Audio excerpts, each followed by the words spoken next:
چچی اور ممانی، یہ جو رشتے والی عورتیں ہوتی ہے، ممانی اور چچی، چاہے سگی کیوں نہ ہو، یہ لڑکوں کے لیے محرم نہیں ہوتے ہیں، کیونکہ چچا کا انتقال ہونے کے بعد، اسی طرح ماموں کا انتقال ہونے کے بعد، یا ان دونوں نے جب اپنی بیویوں کو یعنی اس بچے کی چاچی اور ممانی کو چھوڑ دیا ہے، طلاق دے دی ہے، تو پھر عدت گزارنے کے بعد یہ بچہ ان کے ساتھ نکاح کر سکتا ہے۔ اس لیے چچی اور ممانی اپنے بھانجے اور بھتیجے کے لیے محرم نہیں ہوا کرتی ہیں۔ اس لیے جو بچہ ہے، یہ بچہ اپنی ممانی کے لیے بالغ ہونے کے بعد محرم نہیں ہے۔ اس ممانی کے لیے ضروری ہے کہ وہ جو بچہ گود لیا گیا ہے اس سے پردہ کرے۔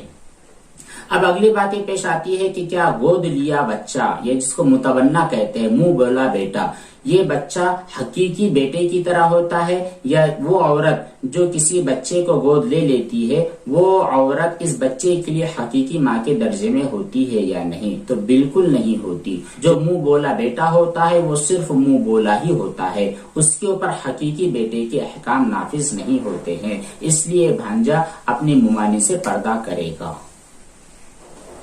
اگلا سوال کرتے ہیں پٹھان الیاس قلم نوری صاحب، کہتے ہیں السلام علیکم۔ وعلیکم السلام ورحمۃ اللہ وبرکاتہ۔ سوال ان کا یہ کہ مفتی صاحب مغرب کے درمیان میں سونا کیسا ہے؟ صرف مغرب کے درمیان میں سونے کے بارے میں آپ نے پوچھا ہے، تفصیل نہیں بتلائی ہے کہ تفصیل کیا ہے، عصر سے مغرب کے درمیان سونا یا پھر مغرب سے عشاء کے درمیان سونا۔ تو یہاں پر دونوں نمازوں کے درمیان سونے کے احکام بتلاتے ہیں۔ پہلی بات تو یہ کہ عصر سے لے کر مغرب کے درمیان نہیں سونا چاہیے۔ یہاں پر شرعی اعتبار سے بھی تکلیف ہے، اور میڈیکل سائنس نے بھی بتلایا ہے کہ انسان کے جسم کے اوپر بھی اس کے منفی اثرات پڑتے ہیں، اس لیے عصر سے لے کر مغرب تک نہیں سونا چاہیے۔ یہ وقت بہت کم اور معمولی وقت ہوتا ہے، آدھا پون گھنٹہ 1 گھنٹے کا وقت ہوتا ہے۔ اگر آپ عصر سے مغرب کے درمیان سو جاتے ہو تو عین ممکن ہے کہ آپ کی نیند گہری ہو جائے اور مغرب کی نماز چھوٹ جائے۔ یہ ہے شرعی اعتبار سے نقصان، اس لیے اس نماز کے دوران نہیں سونا چاہیے۔ اور میڈیکل سائنس کے اعتبار سے بتلایا گیا ہے کہ اس وقت سونے کی وجہ سے انسان کے جسم پر منفی اثرات پڑتے ہیں، وہ کمزور اور ویک ہو جاتا ہے۔ دوسری چیز یہ کہ مغرب سے عشاء کے دوران سو سکتے ہیں یا نہیں؟ تو اس دوران سونے میں تو کوئی حرج نہیں ہے، کوئی کراہت نہیں ہے، آپ سو سکتے ہیں، تاکہ تھوڑا بہت آرام ہونے کی وجہ سے آپ تہجد کی نماز میں اچھی طرح بیدار ہو سکے۔ ایک چیز تو یہ ہے، لیکن اگر آپ کو محسوس ہو رہا ہے کہ مغرب کی نماز کے بعد آپ سو جاتے ہو اور آپ کی آنکھ ہی نہیں کھلتی ہے، عشاء کی نماز آپ کی چھوٹ سکتی ہے، تو اس صورت میں اس اندیشی کی وجہ سے آپ کو مغرب سے لے کر عشاء کے دوران نہیں سونا ہے، عشاء کی نماز پڑھ لیں اس کے بعد ہی سوئیں۔ ہاں کبھی کبھار تھکن اور تکلیف کی وجہ سے آپ سونا چاہتے ہیں تو اس میں کوئی حرج بھی نہیں ہے۔ اگلا سوال کرتے ہیں محترم جناب ریاض لاری صاحب، کہتے ہیں السلام علیکم مفتی صاحب۔ وعلیکم السلام ورحمۃ اللہ وبرکاتہ۔ کہتے ہیں کہ بائک کی جو سیٹ ہوتی ہے اس کے اوپر نہ دکھنے والی کوئی نجاست ہے، اور ہم نے وہ گاڑی واشنگ جو شاپ ہوتی ہے جہاں پر گاڑیاں وغیرہ دھوئی جاتی ہے وہاں پر دے دیا ہے، تو اس صورت میں جب ہماری گاڑی دھوئی جائے تو ہمارا سیٹ پاک ہو جائے گا یا پھر گھر پر الگ سے خود سے دھونا پڑے گا؟ بالکل خود سے دھونے کی ضرورت نہیں ہے۔ جب ہم اپنے ناپاک کپڑے یا پھر کوئی ناپاک چیز ان کے اسپیشلسٹ کو دے دیتے ہیں جو کہ ان کی واشنگ کرتے ہیں، دھلائی کرتے ہیں، تو ان کے اوپر اعتماد کرنا چاہیے۔ یقین ہے کہ وہ لوگ جو گاڑیاں وغیرہ دھلتے ہیں وہ پوری گاڑی کو اچھی طرح دھل جاتے ہیں، اور اوپر والا جو حصہ ہوتا ہے، نیچے والا حصہ ہوتا ہے، تمام چیزیں اچھی طرح رگڑ کر اور پریشر کے ساتھ دھو دیتے ہیں۔ ہماری گاڑی کا جو سیٹ ناپاک ہو چکا ہے اس سیٹ کو بھی دھونے کی وجہ سے پاک ہو جائے گا، اس کے بارے میں شک میں مبتلا نہیں ہونا چاہیے۔ یہ تھے چند سوالات اور ان کے جوابات جو آپ کی خدمت میں پیش کیے گئے ہیں۔ اللہ تعالیٰ کی ذات سے قوی امید ہے کہ انشاءاللہ اس سلسلے سے ہم تمام کو کافی فائدہ حاصل ہوگا۔ اللہ تبارک و تعالیٰ اس سلسلے کو ہمارے لیے ذخیرہ آخرت بنائے اور پوری امت کو نفع کا ذریعہ بنائے، آمین۔ والسلام علیکم ورحمۃ اللہ وبرکاتہ۔